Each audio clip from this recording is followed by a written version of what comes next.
What is up, world? It's your boy Ton, and you are listening to the Wonton Wealth Podcast.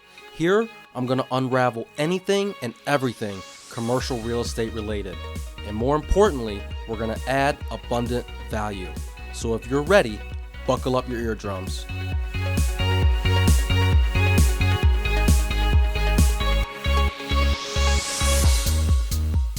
Welcome back, friends. Today, we are going to be talking about LOIs, which stands for Letters of Intent, for those who don't speak fluent real estate. And LOIs are just that. They are a letter to express your intent. In our world, you're probably going to see LOIs in two forms. The first form, you're probably going to see an LOI from tenants if you're leasing out space to them. A lot of times, when tenants like your space, they're going to whip up an LOI with all the terms that they are going to offer you in order to lease your space. In the second form, you're probably going to be dealing with LOIs a lot when you are looking to acquire properties. So let's say you've got your eye on a property and you're ready to make the move. You're ready to buy this thing. What's your first step? That's right. You're going to whip up something called an LOI. This little piece of paper is going to be your ticket to starting the conversation with the seller. First things first, what's the point of an LOI? So you're probably thinking, why the hell do I need to get a letter printed out, typed up, signed, etc., in order just to talk to the seller or express my interest in buying this property? Well, in competitive markets, a lot of people are going to be reaching out to these sellers, right? So this is kind of a way for them to gauge all the offers that are coming in without having to be on the phone for endless hours. So think of an LOI as pretty much setting the stage for your proposed deal. It's going to outline all the basic terms and conditions, and it's usually going to be non-binding. And although it's non-binding, it's going to signify your commitment to the deal. It's pretty much like you saying, hey, I'm serious about this. Plus, it brings a little bit of order and clarity to the negotiation process. You're going to see details in the LOI like purchase price, the closing date, any terms that are being specified, and all the contingencies are going to be laid out within that letter. Personally, I think LOIs are not worth their weight on paper since it's non-binding, but a lot of people still are old school and they're going to want to see an LOI. Sometimes if the deal is screaming at you, I would just move straight to a purchase and sale agreement without even looking at an LOI.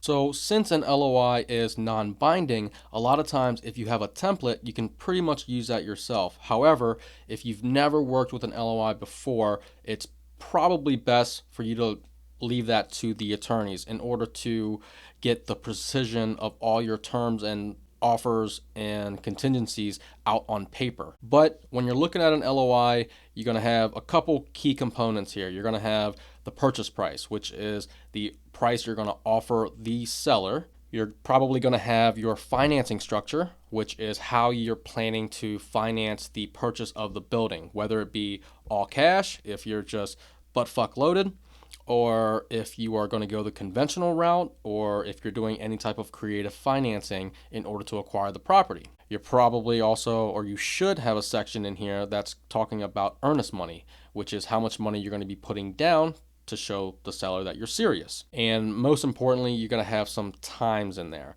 You're going to have a due diligence schedule as well as a closing schedule. So the due diligence schedule is going to spell out how much time you need to run through all the due diligence needed for the property.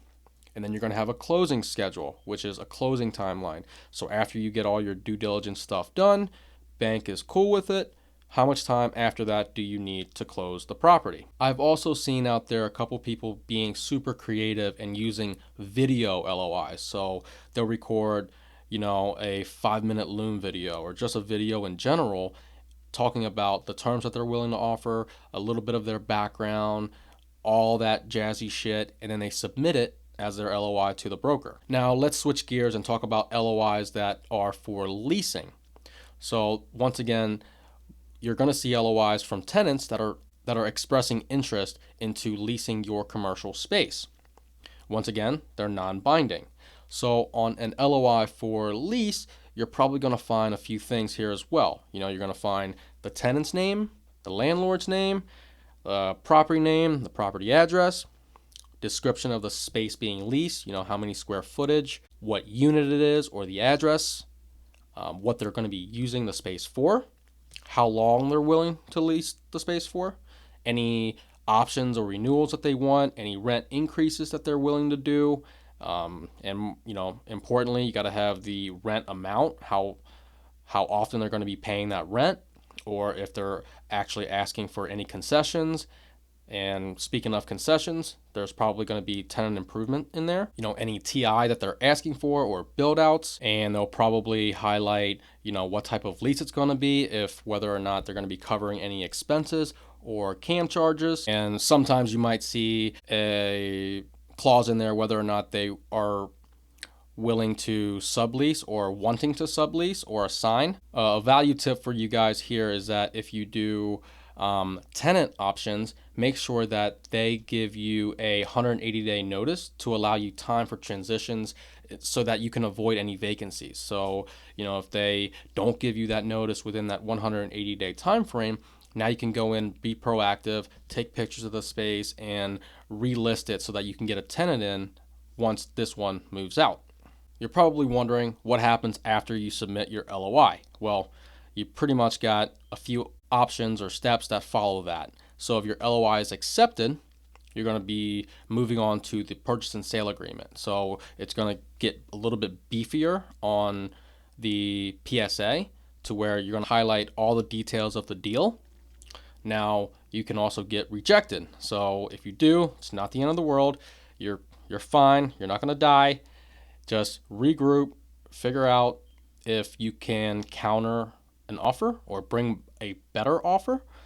Sometimes you never know. The original, if they go with another LOI or a purchase agreement, sometimes that could fall out and they could come back to you. Or you could get a counter offer on your LOI, and this is what typically happens here when there's a shit ton of red lines that go through the PSA. This is where the negotiation piece is going to start. You're going to have to update your calculators, your underwriting models to see if the new numbers work, and you can go back to accepting their offer or counter again based on the terms that you need. Sometimes they might say, I want a best and final offer. And this happens a lot of times when they have a ton of offers out there. Like if there's multiple buyers sending out offers, the seller's going to ask the broker to tell you and all the other supposed bidders to submit their best and final offer. This is pretty much like the ultimate showdown. And once that happens, they're going to look at your offer, and once again, they can either accept, counter, or reject. If they accept your offer, you're probably going to be moving into another stage that is the best and final seller call. So this is where the seller is going to actually talk to you directly, and you should be expected to be grilled about your background, your experience, and your plans for the property. They want to make sure that you're going to be the right buyer and you can actually close the deal. Because the worst thing that could happen is that, they accept your offer, you're kicking tires, and for some reason you just don't close. Because at the end of the day, if that happens, they're going to be wasting like 3, 4, maybe even 6 months where they could have sold it to somebody else that they could have vetted and knew was a for sure buyer. And that's a wrap. Now I hope you have a solid grasp on LOIs and how they play a role in our acquisition phase. And until next time, Wonton out. And that's a wrap. If you've made it this far, that means you've listened to the entire episode, so thank you. I hope you enjoyed it, and if you did, please leave a review on Spotify, Apple Podcasts, or wherever you're listening from.